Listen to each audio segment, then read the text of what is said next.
Coders is back with its third video, and in this presentation we'll be learning about the concept of pointers in C.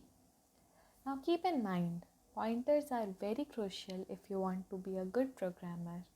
It has immense use, it has innumerable uses in a programming language. Later on, when you will learn dynamic memory allocation or about a type of data structure called linked lists, pointers will be excessively used there. It has immense number of uses. So be sure that you have to be thorough with the concept of pointers in C, otherwise you're going to suffer a lot. Pointers are very important. You need to understand the concept of pointers very clearly. You have to keep that in mind always. If you want to learn coding, then pointers are a must. It's very crucial. It has many uses. They are very important. So let us begin. So what are pointers? Now, some C programming tasks are performed more easily with pointers, and other tasks such as dynamic memory allocations cannot be performed without using pointers. As I already mentioned, most of the usual tasks can be performed using pointers, the alternative way, but some specific tasks can only be performed using pointers. There is no other way out. Now, every variable in a memory location has a memory location. It has an address, right? And every memory location has its address defined, which can be accessed using ampersand operator. The AND operator, the ampersand operator, which denotes an address in memory. The pointer in C language is a variable which stores the address of another variable. Now all variables have a memory location, and each memory location has an address, and that particular address is accessed using a pointer. The address of any variable in C can be accessed using a pointer. This variable can be either of type int or of character or an array or function or any other pointer also. A pointer can also store the address of another pointer. So what are basically pointers? Pointers are variables which store the address of other variables. It's simple. It's very simple. They simply store the address of other variables. Now normal integers can store any integer value, 10, 20, 30 or something. A pointer will store the address of that integer value. Where is it present in the memory? The pointer stores that value. The size of the pointer depends on the architecture. If it's a 32-bit architecture, then the size of pointer will be 2 bytes, regardless of its data type. Whether it is character, float, double or integer, the size of the pointer always remains constant. According to the architecture, its size is fixed. In 32 it's 2, in 64 it's 4 bytes. It's always fixed. It doesn't depend on the data type. The size of a pointer is always fixed. Keep that in mind. Nextly, let us see how we can declare a pointer. Just like any other variable in C, you also have to declare a pointer. Before using it, you have to declare it just like any other variable. The general syntax is given here. First, you need to mention the type, the data type. Then you need to give it a name. Asterisk var name. Var name is the variable name here. As I said, type is the pointer's base type. It must be a valid C data type, and var name is the name of the pointer variable. The asterisk sign here is used to declare a pointer is the same asterisk that is used for multiplication, but it serves a different purpose here. Here, in this statement, the asterisk is being used to designate a variable as a pointer. It's not multiplication here. It denotes that the variable here is a pointer. That's the value of this. Now let's take a look at some of the valid pointer declarations. It can be int star IP, then the pointer is to an integer, double or to a double value, float pointer points to a float value, whereas a character pointer points to a character value. Okay. I hope that's clear. Declaration is pretty simple. It's similar to any other declaration of a variable. Just you have to insert an asterisk symbol there. That would denote it as a pointer. Nextly, let us see how we can initialize pointers. Now, pointers can be initialized to point to specific locations at the very moment they are defined. While declaring, you can also initialize them like any other variable. Suppose here int myvar is an integer value. Next, you declare a pointer, that's my pointer. My ptr is the pointer here, and as you can see, it stores the address of myvar. Firstly, you have an asterisk sign that denotes that it is a pointer, and nextly you have the address of the variable. Ampersand sign denotes the address. So basically the pointer stores the address of the variable here. There is also an alternative way out. Suppose you declare the integer variable first, then you separately declare the pointer, and then you give the address of the variable to the pointer. The result would be the same whether you perform it in the above two steps or in the given three statements. The result would be the same. You can assign the address value separately or directly during the declaration. It's completely up to you. Now see, when pointers are initialized, what is initialized is the address they point to, never the value being pointed to. They store the address, not the value. Keep that in mind. So when you initialize a pointer, make it pointing to the address, not the value. Suppose here in the last case, first of all the variable is declared, then the pointer is declared separately, and the pointer is assigned the value of the variable.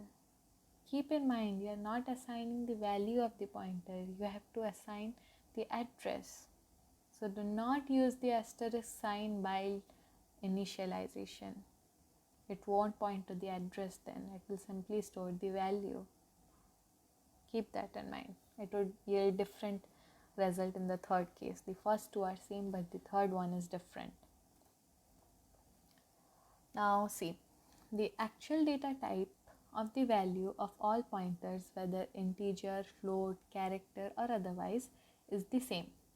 As I already said, an address is stored in the pointer, a long hexadecimal number that represents a memory address. The basic prototype of the pointer would always be the same. It will always store the address, and the address is always in the format of a hexadecimal number. So it will always store the address in the same format. The only difference between pointers of different data types is the data type of the variable or constant that the pointer points to.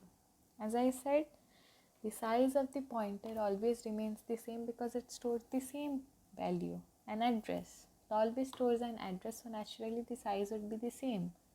What's the difference between the data type of different pointers is that they point to a different data types. That's the significance of a data type of a pointer.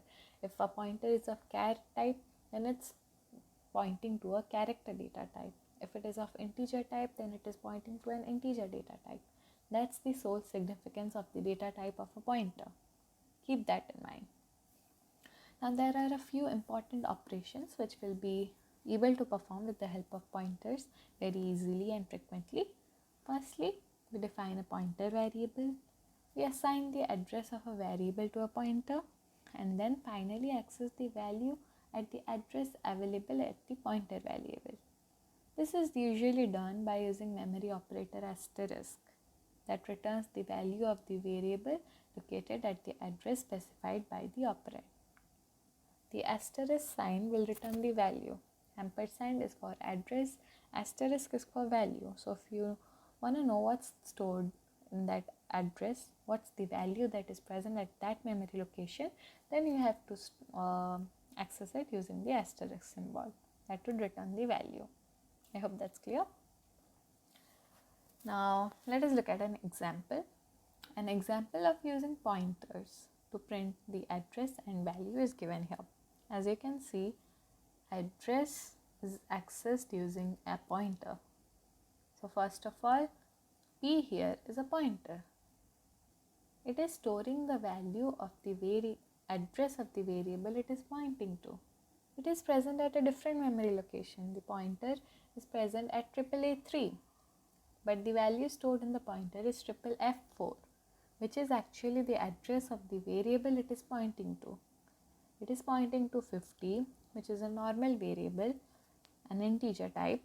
It is pointing to 50. And 50 is present at which memory location? It's present at FFF4.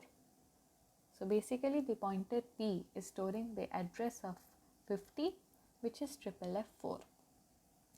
As you can see in the given figure, pointer variable stores the address of number variable FFF4. The value of number variable is 50, but the address of pointer variable P is AAA3. By the help of asterisk, I forgot to mention, the asterisk is called the indirection operator. Both are the same.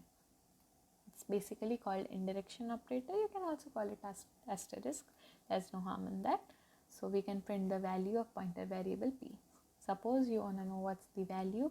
If you mention printf star P asterisk P, then the output given will be 50. But you simply mention P, then the output will be FFF4, the address.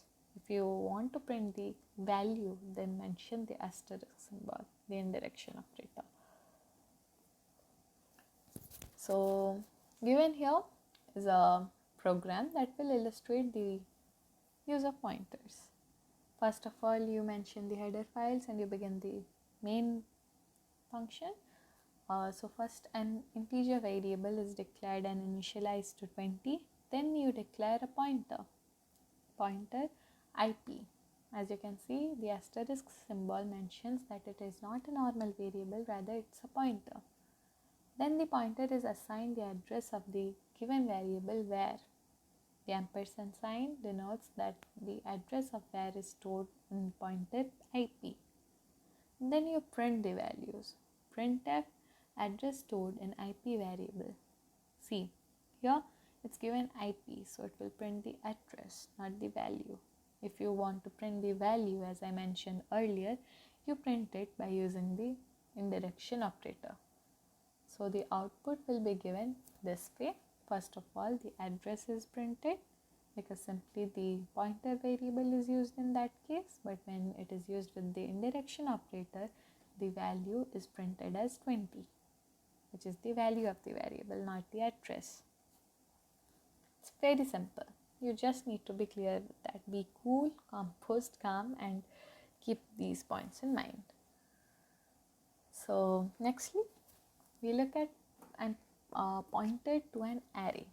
We have already seen how a pointer can be used to point to integers, characters, float values.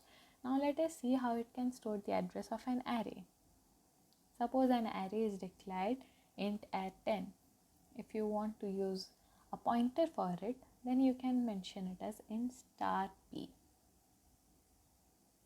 And then each of them will be assigned the value of address of the integer array. Variable p of type pointer is pointing to the address of an integer array ar. I hope that's clear. The syntax is same. You just need to declare a pointer array here. Now nextly, we see how we can point to a function. Suppose a function is declared void show and it is taking an integer parameter. Suppose you want to know the address of the function, then you can say that void star p of integer parameter that stores the address of the given function, which is show. Similarly, the ampersand operator is again used to access the address of the function. The syntax always remains the same. You just have to modify a bit according to the data type you are pointing to. Pointer p is pointing to the address of a function in this case. Nextly, we see how a pointer can be used to point to a structure. First of all, a structure is declared and defined this way. Then a structure variable is declared here, which is ref. So if you want to point to that structure variable, then you declare a pointer of type struct, of type structure, and make it point to the structure variable. The syntax again is the same, but you are using an ampersand sign to access the structure variable here. So in this case, the pointer is pointing to the structure, not a specific integer value, not a specific character value, but rather a structure. I hope that's clear. Nextly, let us look at advantages of using a pointer. Why do we need to use pointers? Why cannot we access variables as in the normal usual way? Firstly, pointers reduce the code and improve the performance. It is used to retrieve strings, trees. Trees are a complex data structure, nonlinear data structure. You will learn later on, and can be used very easily with arrays, functions, structures, etc. Pointers are compatible with all data types. Arrays, structures, functions, trees, linked lists, they have innumerable pointers, uses of pointers. So they cannot be implemented without them. So nextly, we can return multiple values from a function using the pointer. Pointer can be used to return an entire array also. Pointers have immense use in this field too. And lastly, it makes you able to access any memory location in the computer's memory. That's the basic use of pointers, right? They can help you to access any address of any variable you wish to. They can access any memory location and give you the address of any variable you want. So definitely that's an advantage of using a pointer. Nextly, let us look at the usage of pointers. What are the uses of pointers? The specific uses. The first one, as I already said, is dynamic memory allocation. Allocating memory during runtime is known as dynamic memory allocation. It is, in this case, the memory is not predefined. You are assigning it during runtime according to the program's needs. Dynamic memory allocation is usually used because it prevents memory wastage. We'll learn about that later on, but just keep in mind that dynamic memory allocation is not fixed. You can modify it according to your needs. There are no hard limits. So in C language, we can dynamically memory allocate using two functions, namely malloc and calloc. And they are implemented using pointers. They allocate memory using pointers. So that's a very important use of pointers here. And nextly, as I have already mentioned multiple times, arrays, functions and structures immensely use pointers. Pointers in C language are widely used in arrays, functions, structures. It reduces the code to a great extent and improves the performance. So pointers are usually used to access array elements also. Instead of using the usual subscript notation, pointers are used to access each and every element. How that is done, we'll learn a bit later. So let us see. What are null pointers? Now, it is always a good practice to assign a null value to a pointer variable in case you do not have an exact address to be assigned. Whenever you don't have any variable in that particular moment to be assigned the address to the pointer, then you can use the null pointer in that case. You need to simply point the pointer to a null value. This is done during the time of variable declaration. When you are declaring the variable at the beginning, you can assign it the value of null. A pointer that is assigned null is called a null pointer. The null pointer is a constant with a value of 0 defined in several standard libraries. Null is basically 0, nothing, absolutely nothing. So that's 0. So consider the given program actually. Suppose you declare a pointer ptr and assign it the value of null right there. And then you print the value of that pointer. So what do you expect? What would be the output? As I already said, null means 0. So the value of the pointer is 0. Nextly, let us look at a pointer program to swap two numbers without using the third variable. In one of our earlier videos, we saw how to swap two numbers using a third variable. Now we will see how can we do that using the same two variables. This is the syntax to swap two variables without using a third variable. First you add them and assign them that value to the first variable, then you subtract them, assign that value to the second variable, and then you again subtract them and assign that value to the first variable. I know it seems a bit confusing, but when you do it manually, you'll see that the variables actually get swapped if you follow the syntax. So this is the syntax to swap two variables without using the third variable. The result in both cases would be the same, but there are two ways to do it. So let us see here. First of all, the variables a, b are declared, and then the pointers are declared, and respectively they point to the two variables a and b. b1 points to a, b2 points to b. Then we first of all print the value before swap. They are 10 and 20 respectively.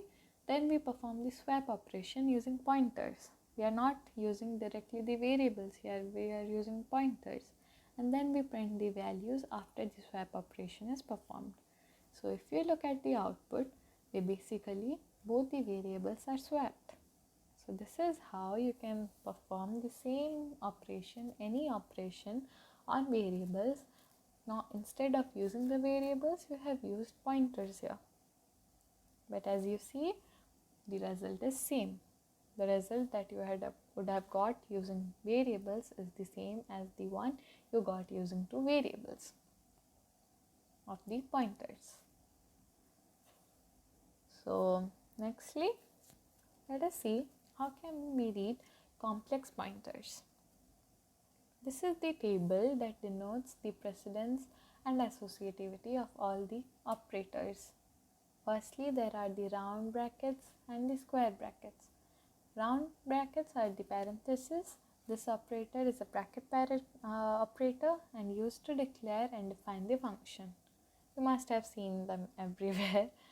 Nextly, the square brackets are used for subscript notation. In arrays, whenever you want to access an element, you use the square brackets, right? And the asterisk symbol here is the one that you use for pointers. Identifier is the name of the pointer. The priority will always be assigned to the name of the pointer. Remember that. And lastly, data type is the type of the variable to which the pointer is intended to point. If it points to a character, the data type is char. Integer, then int. It also includes the modifier like signed int, long int. You can also assign them that way. So basically the precedence of the brackets come first. They obey the associativity from left to right. So round braces have higher priority than square brackets. Nextly, the precedence comes of the asterisk and identifier, but in this case the associativity is from right to left. So identifiers have higher precedence than asterisks. And lastly is of data type. It has the third precedence, it comes the last. So this example will actually clear your concept. For example, you need to read the given pointer int star p within round brackets and within subscripts size 10. So what exactly is this thing? To read the pointer, we must see that round brackets and square brackets have the same precedence. That would be clear from the table. Therefore, their associativity must be considered here. If you remember, their associativity was from left to right. So parentheses have a higher precedence than square brackets. And inside the parentheses, we look into that because parentheses is the highest precedence here. So we look what's inside that and we see that the pointer operator and pointer name have the same precedence again. But their associativity is from right to left. Therefore, the identifier name must be considered here. And then the second priority goes to asterisk symbol. And lastly, The third priority is assigned to square brackets since the data type has the last precedence. Int. So the pointer will look somewhat this way. First of all, the char type is assigned the last priority, that's fourth. Asterisk is given the second priority, that's second. P is the identifier name, which is given the first priority, which is present within round brackets. And lastly, the subscript notation is assigned the value of 3. How do you read that? You move sequentially 1, 2, 3, 4. 1 is P. So it will be read P is a pointer to an array of integers of size 10. Size 10 of char value is the last, so it comes last. In the between, you have that star symbol which denotes the pointer, so it comes second, and first is the identifier name. So P is a pointer to an array of integers of size 10. I hope that's clear. I hope you liked our video. Thanks a lot.